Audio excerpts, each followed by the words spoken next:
నియోజకవర్గాల పునర్విభజన ప్రక్రియపై కేంద్ర ప్రభుత్వం మళ్లీ ఫోకస్ చేసింది. రాబోయే 2029 లోక్సభ ఎన్నికల కంటే ముందే ఈ ప్రక్రియ పూర్తి చేయాలని కేంద్రం భావిస్తుందట. ఇందుకు సంబంధించిన కొత్త బిల్లును తీసుకొచ్చే ఆలోచనలో ప్రభుత్వం ఉందని ఢిల్లీలో చర్చ జరుగుతుంది. నియోజకవర్గాల పునర్విభజన అనేది దేశంలో రాజకీయంగా ఎలాంటి వివాదాలకు దారితీయకుండా ఫెడరల్ స్ఫూర్తిని కాపాడుతూ న్యాయమైన ప్రాతినిధ్యం కల్పించేలా ఏకాభిప్రాయ సాధన కోసం కేంద్రం గట్టిగా ప్రయత్నిస్తుంది.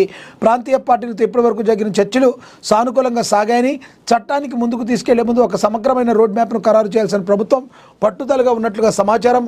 రహస్య చర్చలు జరుపుతున్న కేంద్రం అన్ని పార్టీల మధ్య ఒక స్పష్టమైన అవగాహన, ఒప్పందం కుదిరిన వెంటనే ఈ బిల్లుపై తదుపరి అడుగులు వేయనుంది. రాబోయే సార్వత్రిక ఎన్నికలకు ముందు దేశంలో జరగబోయే అత్యంత ప్రభావితమైన రాజ్యాంగపరమైన ప్రక్రియలో ఈ నియోజకవర్గాల పునర్విభజన ఒకటి కానుంది. ఇది దేశ పార్లమెంటరీ ప్రాతినిధ్యాన్ని, కేంద్ర రాష్ట్ర సంబంధాలను, దేశ భవిష్యత్తు ఎన్నికల ముఖ చిత్రాన్ని శాసించే అవకాశం చాలా స్పష్టంగా కనబడుతుంది. గతంలో మహిళా రిజర్వేషన్లకు బిల్లుకు ముడిపెడుతూ మరి ఈ డీలిమిటేషన్ బిల్లు పెడితే అది వీగిపోయిన సంగతి మనందరికీ తెలుసు. అయితే ప్రాంతీయ పార్టీల మధ్య ఏకాభిప్రాయాన్ని కుదిర్చేందుకు రహస్య భేటీలు కేంద్ర ప్రభుత్వం జరుపుతున్నట్టుగా మరి తెలుస్తుందన్నట్టుగా మరి సమాచారం అందుతున్నట్టుగా ప్రచురించారు. ఇక అదేవిధంగా చూసుకుంటే అన్నింటినీ కూడా సయోధ్య కుదిర్చి ఏకాభిప్రాయాన్ని తీసుకొచ్చి తర్వాత ఈ డీలిమిటేషన్ ప్రక్రియ ఏదైతే ఉందో దాన్ని చేయాలని కేంద్రం ఈ బిల్లుని ప్రవేశపెట్టాలి మరొకసారి యోచిస్తుంది అన్నట్టుగా కూడా ప్రచురించడం అయితే జరిగింది. ఇంకా తదుపరి చూసుకుంటే 8న ఇండియా కూటమి కీలక భేటీ హాజరు కానున్న డిఎంకే. మరి మనకి తెలుసు ఇండియా కూటమి వడివడిగా అడుగులు వేస్తుంది. వచ్చే సార్వత్రిక ఎన్నికల్లో తన సత్తా చాటాలని ఇండియా కూటమి మరి అనుకుంటుంది. సో దీని ప్రభావం అసలు ఏ విధంగా ఉండనుంది అనే దాని గురించి కూడా మనం చూద్దాం.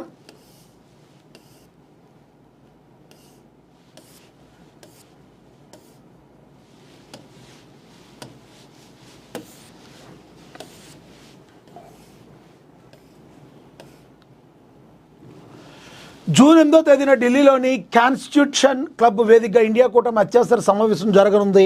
ఈ కూటమి సమావేశానికి హాజరు కావాలని ఆ పార్టీ భాగస్వామ్య కూటమి నుండి డిఎంకే ఆహ్వానం అందింది. అయినప్పటికీ కూడా హాజరు కాకూడదని డిఎంకే అధిష్టానం నిర్ణయించింది. కాంగ్రెస్ పార్టీ పాల్గొని ఈ భేటీకి వెళ్లే ప్రసక్తే లేదంటూ చెన్నైలో డిఎంకే ప్రధాన కార్యాలయం గురువారం అధికారిక ప్రకటన విడుదల చేస్తుంది. 5 రాష్ట్రాల ఎన్నికల తర్వాత కాంగ్రెస్ పార్టీ పంజుకోగా బెంగాల్లో ఓటమి పాలైన మమతకు రాహుల్ గాంధీ అండగా నిలిచారు అని కూడా చెప్పారు.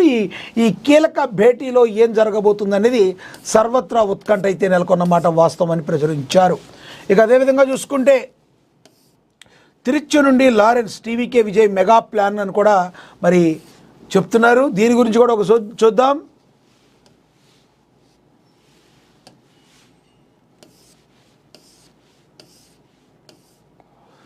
తమిళనాడు రాజకీయ ముఖ చిత్రం రోజుకు ఆసక్తికరమైన మలుపు తిరుగుతుంది. దళపతి విజయ్ స్థాపించిన తమిళగ కజ్జిగం టీవీకే పార్టీ ఇటీవల జరిగిన 2026 అసెంబ్లీ ఎన్నికల్లో సృష్టించిన ప్రభంజనం, ఆ పార్టీ సాధించిన చారిత్రాత్మక విజయం ఇంకా చర్చనీయాంశంగానే ఉన్నాయి.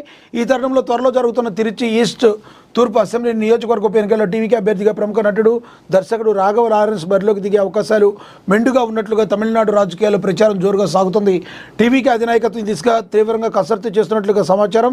తిరుచి ఈస్ట్ నియోజకవర్గానికి టీవీకే పార్టీ పరంగా అత్యంత ప్రాధాన్యత ఉంది. ఇటీవల మే నెలలో వెలువడిన 2026 అసెంబ్లీ ఎన్నికల ఫలితాల్లో టీవీకే అధినేత సి జోసెఫ్ విజయ్ స్వయంగా ఇదే నియోజకవర్గం నుండి భారీ మెజారిటీతో ఘన విజయం సాధించారు. అయితే అనివార్య కారణాల వల్ల స్థానం ఖాళీ కావడంతో ఇప్పుడు అక్కడ ఉప ఎన్నిక అనివార్యమైంది. తమ అధినేత ప్రాతినిధ్యం వహించిన స్థానాన్ని ఎట్టి పరిస్థితుల్లో నిలబెట్టుకోవాలని భావిస్తున్న టీవీకే అందుకు తగ్గట్లుగానే బలమైన అభివృద్ధి కోసం అన్వేషించే రాఘవ లారెన్స్ వైపు మొగ్గు చూపినట్లుగా తెలుస్తుంది. అసలు రాఘవ లారెన్స్ అయితే 100% సూట్. ఎందుకంటే రాఘవ లారెన్స్కి చారిటీ చేసే గుణం ఉంది. అతను ఎన్నో ప్రజా ఉపయోగకరమైన కార్యక్రమాలు చేశాడు. రాఘవ లారెన్స్ చిన్నపిల్లలకి సర్జరీలు కూడా చేయించిన పరిస్థితి మనం గమనించవచ్చు. రాఘవ లారెన్స్ గారు అక్కడి నుంచి పోటీ చేస్తే మళ్ళీ టీవీకేకి విజయం అది 100% దక్కుతుంది. దీనిలో ఎటువంటి అతిశయోక్తి లేదు. ఇదే నియోజకవర్గం నుండి భారీ మెజారిటీతో ఘన విజయం సాధించి అనివార్య కారణాల వల్ల ఖాళీ కావడంతో ఇప్పుడు రాఘవ లారెన్స్ను అక్కడ అందుకు తగ్గట్లని బలమైన అభ్యర్థి కోసం వెతికి రాజకీయ రంగ ప్రవేశానికి తొలి బహిరంగ స్వాగతించిన లారెన్స్ ముందు వరుసలో ఉన్నారు. ఇటీవల టీవీకే సాధించిన చారిత్రాత్మక విజయం పట్ల కూడా తన స్నేహితుడు విజయ్కు లారెన్స్ సామాజిక మాధ్యమాల వేదికగా ఆత్మీయ శుభాకాంక్షలు కూడా తెలిపారు. రాఘవ లారెన్స్కు కేవలం సినీ రంగంలోనే కాకుండా తన చారిటబుల్ ట్రస్ట్ ద్వారా దశాబ్దాలుగా చేస్తున్న విస్తృతమైన సామాజిక సేవా కార్యక్రమాలతో తమిళనాడు ప్రజల్లో క్రేజ్ సంపాదించుకున్నారు. నాట్ ఓన్లీ తమిళనాడు, తెలుగు రాష్ట్రాల్లో కూడా కొన్ని చోట్ల రాఘవ లారెన్స్ కొన్ని ప్రజా ఉపయోగ పనులు చేశారు. అది మనందరికీ కూడా తెలుసు. కాబట్టి ఈ విషయంలో 100% టీవీకే సక్సెస్ అవుతుందని మనం భావించవచ్చు. ఇక తదుపరి చూసుకుంటే మీనాక్షి నటరాజన్కు రాజ్యసభ, మధ్యప్రదేశ్ నుంచి ప్రకటించిన హైకమాండ్ షర్మిలకు ఛాన్స్ అట.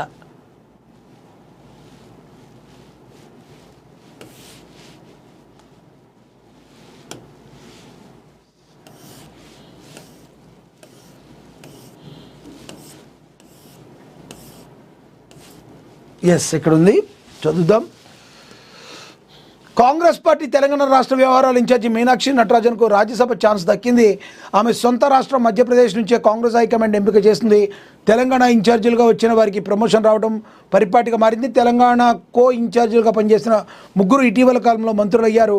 కర్ణాటక నుండి ఖర్గే, పవన్ ఖేరా, మన్సూర్ అలీ ఖాన్ను ఎంపిక చేయగా షర్మిలకు ఛాన్స్ మిస్ అయింది. పవన్ ఖేర్ను మొదట జార్ఖండ్ నుంచి పంపాలని భావించిన స్థానిక సమీకరణాలతో కర్ణాటకకు తీసుకురావాల్సి వచ్చింది. దీంతో ఏఐసీసీ కోటాలో పవన్ ఖేరా దక్కించుకున్నారు. తమిళనాడు నుంచి టీవీకేతో పాటు పొత్తులో కీలకమైన ప్రవీణ్ చక్రవర్తిని కూడా ఎంపిక చేశారు. కాబట్టి మరి నటరాజన్కు అది ఛాన్స్ వచ్చింది. జస్ట్ షర్మిలకు ఇదైతే మిస్ అయింది అని కూడా తెలుస్తుంది. ఇక తదుపరి వైఎస్ఆర్పై ఆరోపణలు చేస్తావా? పవన్పై కాంగ్రెస్ నేత కేవీపీ ఫైర్ అయ్యారట. దీని గురించి కూడా ప్రచురించారు.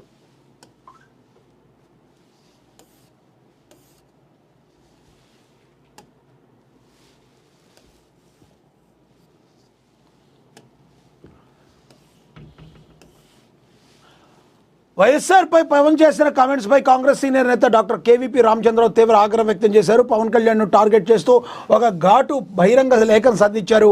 కాంగ్రెస్ అనగానే మీకు వైఎస్ఆర్ గుర్తుకు వచ్చినందుకు ధన్యవాదాలు అంటూనే వైఎస్ఆర్పై పవన్ చేసిన ఆరోపణలను కేవీపీ తీవ్రంగా ఖండించారు. ఈ సందర్భంగా ఆయన ఒక ముఖ్యమైన రాజకీయ అంశాన్ని స్పష్టం చేశారు. వైఎస్ఆర్కు ప్రస్తుత వైసీపీకి ఎలాంటి సంబంధం లేదని కేవీపీ తేల్చి చెప్పారు. వైఎస్ఆర్ ముఖ్యమంత్రిగా ఉన్న సమయంలో పవన్పై ఎలాంటి అక్రమ కేసులు పెట్టలేదని కేవీపీ గుర్తు చేశారు.